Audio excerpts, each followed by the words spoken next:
Hi everyone, this is Victor here. Welcome to the Intelligent Investor channel. I'm going to give you an updated PayPal stock analysis today. I will talk about whether PayPal stock will turn around or it's a value trap. Before I start, I want to give you some context first. PayPal stock performed very well during the pandemic until the third quarter of 2021. Now it's down as much as 76% from the most recent peak. One of the biggest reasons is that PayPal's growth has slowed down a lot in recent quarters since the peak of the pandemic. Another reason is that eBay is no longer using PayPal as its main payment processor for sellers.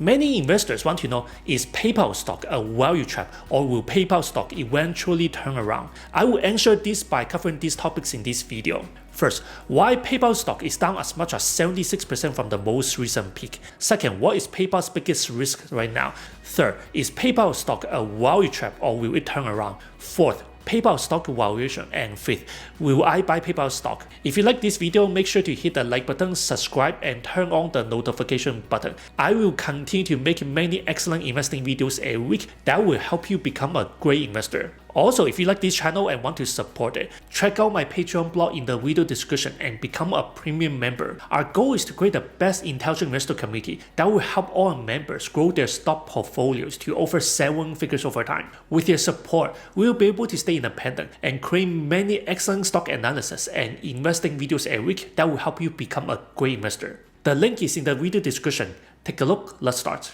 So why is PayPal stock down as much as 76% from the most recent peak? There are several main reasons.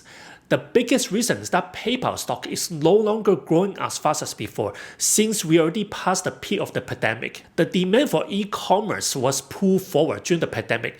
Now the demand for e-commerce has slowed down a lot in recent months because of high inflation, high interest rates around the world.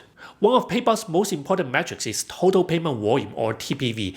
PayPal earns around 91% of its total revenues from processing transactions. This means the more transactions or total payment volume (TPV) that PayPal processes every quarter, the more money PayPal will earn. If you look at this here, you can see PayPal's TPV grew 40% year over year in Q2 2021. Now, in the recent Q3 quarter, you can see PayPal's TPV only grew 9% year over year. Another important metric is PayPal's active accounts. PayPal's active accounts grew 16% year over year in Q2 2021. Now, in the recent Q3 quarter, PayPal's active accounts grew 4% year over year to 432 million active accounts. Right now, PayPal is focused on increasing each active account's spending instead of focusing on adding new accounts like before. During the peak of the pandemic, PayPal's total revenue grew 19% year over year in Q2 2021, and now in the recent Q3 quarter, PayPal's total revenue grew 11% year over year. Since 2021, PayPal is no longer the main payment processor provider for eBay. This is one of the main reasons that PayPal stock started dropping a lot since the third quarter of 2021. eBay used to be PayPal's biggest customer. Now eBay uses its own managed payments platform to process transactions for sellers instead of using PayPal. Here's the important part. I believe it shows that the market overreacted when eBay transitioned its own managed payments platform from PayPal. For example, in 2018, eBay contributed 11% of PayPal's total payment volume. Fast forward to 2021, eBay only contributed about 4% of PayPal's total payment volume. eBay switched to its own payment processor platform between 2018 and 2021. During this period, you can see PayPal's TPV still grew from 578 billion in 2018 to 1.25 trillion in 2021. In my opinion, I believe this shows PayPal's growth is no longer dependent on eBay. Also, eBay only contributed about 2% of PayPal's total revenue in the Q3 quarter. Another biggest reason that PayPal stock has dropped 76% is that the US Fed has been raising interest rates aggressively since the beginning of 2022 in order to fight inflation. Obviously, whenever the US Fed increases rates aggressively and is tightening monetary policies, it affects all stock valuations, not just PayPal. For example, in the fintech market, if you look at PayPal's biggest competitors such as Block, Shopify, and Affirm, you can see all of them have dropped substantially from their most recent peak, mainly because of the US Fed's aggressive rate hikes and aggressive quantitative tightening or QT. In my opinion, consumers will likely slow down their e-commerce spending by a lot going forward between now and the second half of 2023 because inflation is very high around the world and because borrowing costs have increased a lot in recent months. Also, many economists and businesses expect that the US will likely head into a recession in 2023. Europe is one of PayPal's biggest markets. Europe is already heading into a deep recession because of the war in Ukraine, high inflation, high energy prices, and high interest rates. Another reason is that PayPal's operating margin is much lower than before. If you look at this here, you can see PayPal's GAAP operating margin was 22.4%, and its non-GAAP operating margin was 16.3%.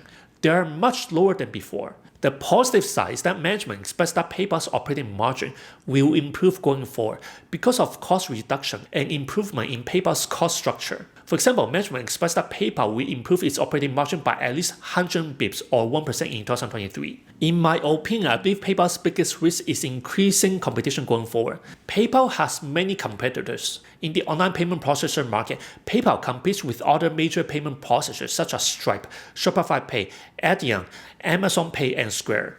According to the latest data here, in the payment processor market, you can see PayPal has around 42% market share. A few years ago, PayPal's market share used to be over 50%. This shows PayPal is facing more competition in the online payment processor market than before.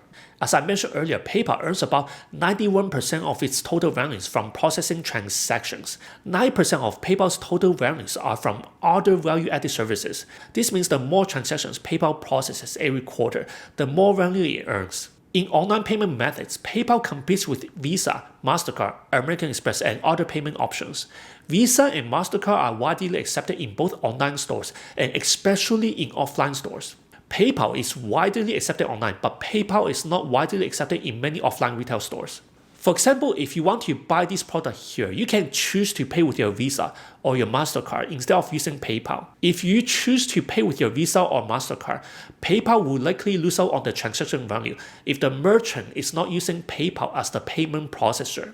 In the mobile payment market, PayPal's payment services, including Venmo, compete with Apple Pay, Apple Wallet, Google Pay, Google Wallet, Square's Cash App, and other digital wallets and mobile payment platforms.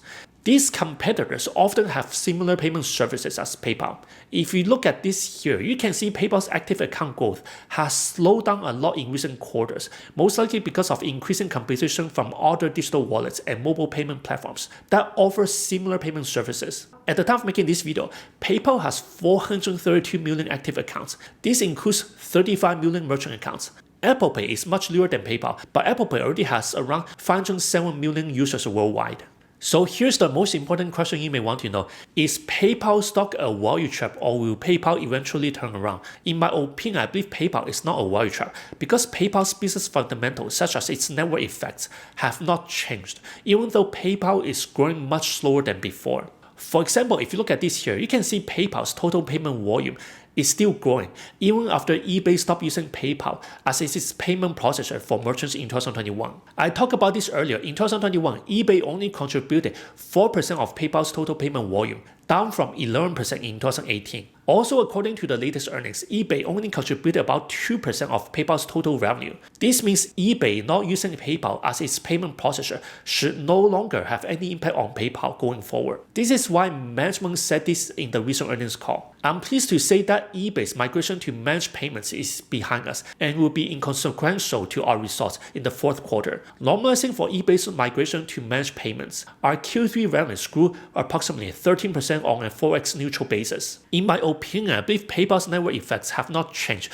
because PayPal is still the most popular online payment processor for many merchants, and because PayPal is very popular among consumers who like to shop online. For example, PayPal has around 400 million active consumer accounts and 35 million merchant accounts. PayPal still has around 42% market share in the online payment processor market. Many consumers use PayPal to buy things online because PayPal has a well-trusted brand for online shopping, is very secure, and has a great consumer protection program. Many smaller merchants and even larger merchants use PayPal to process transactions because PayPal can help sellers prevent many fraudulent payments and claims. Management said this about PayPal's biggest competitive advantage and its network effects. With 35 million active merchant accounts and nearly 400 million active consumer accounts, our scale is like few others in the world and represents a substantial competitive advantage in a business that is driven by network effects. In addition, we have built a high level of trust with our customers that drives significant preference to use our branded marks for online transactions. Here's a recent development that I believe will drive PayPal's growth going forward.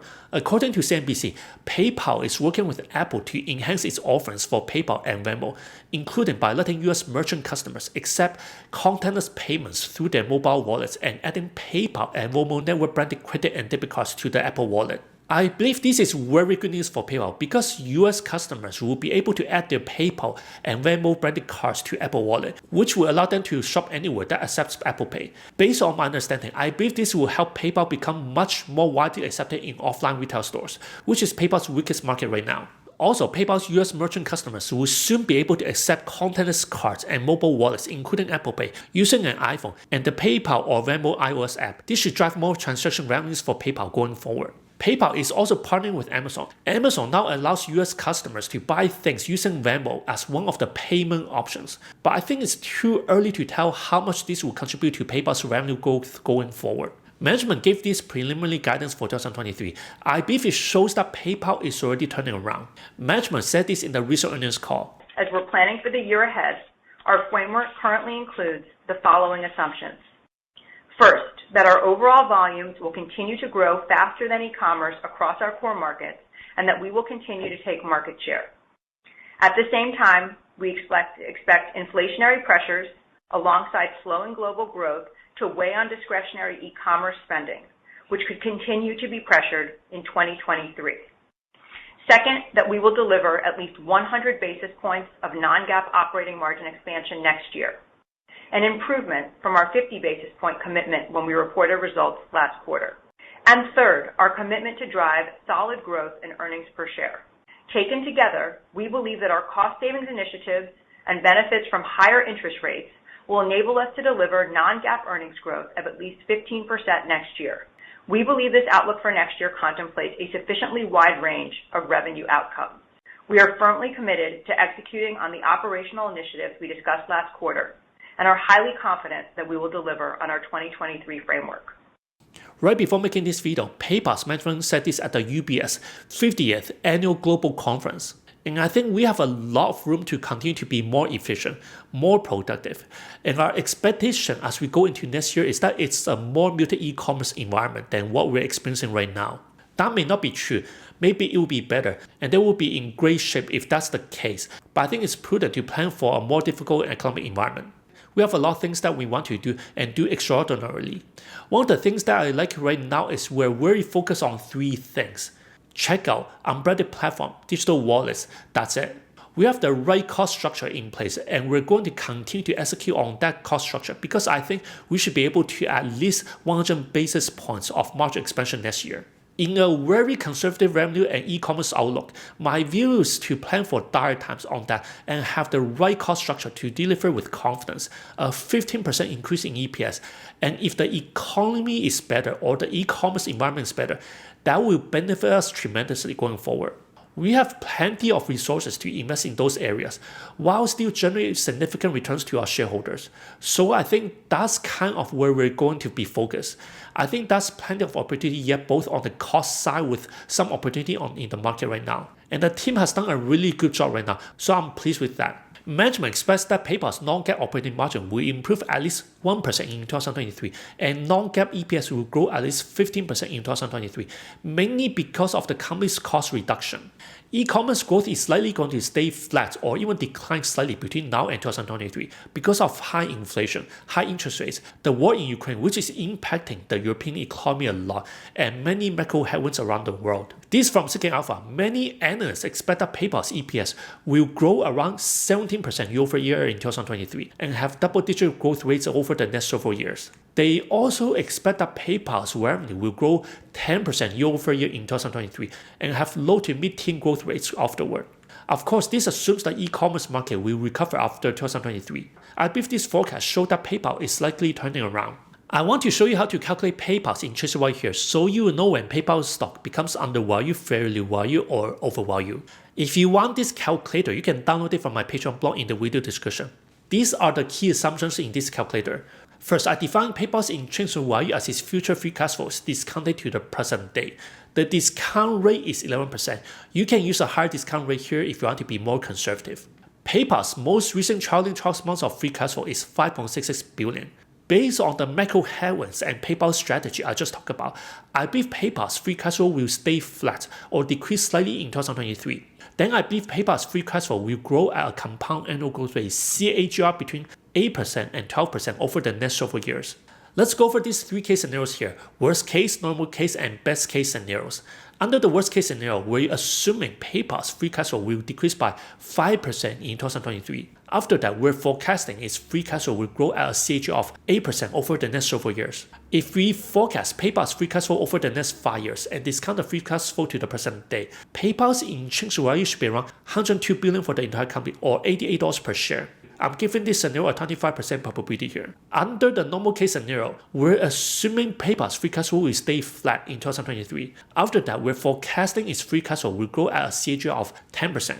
Then PayPal's intrinsic value should be around $114 billion for the entire company, or $99 per share. I'm giving this scenario a 50% probability here. Under the best case scenario, we're assuming PayPal's free cash flow will stay flat in 2023. After that, we're forecasting its free cash flow will grow at a CAGR of 12%. Then PayPal's intrinsic value should be around $122 billion for the entire company, or $105 per share. I'm giving this scenario a 25% probability here. If we add all these numbers here, PayPal's intrinsic value should be around $98 per share. I also use this price to book valuation method here to estimate PayPal's fair value, which should be around $152 billion for the entire company, or $131 per share. If we take the average of both valuations here, PayPal's intrinsic value should be around $115 per share. In comparison, Morningstar estimated PayPal's intrinsic value to be much higher at $135 per share. This means I believe PayPal stock is substantially undervalued at the time of making this video. So will I buy PayPal stock? Yes, I will likely buy back a small position in PayPal going forward, because I believe the company is already turning around, and because I believe PayPal's business fundamentals, such as its network effects, have not changed. This is one of my gold stock portfolios here. I also have other portfolios with the same stocks. I sold my PayPal shares a few months ago because I wanted to reinvest the money in better opportunities such as Visa and MasterCard. Going forward, I will likely buy back a very small position in PayPal if PayPal is still greatly undervalued. Now, all these are only my opinions and my analysis based on my research. They are not financial advice.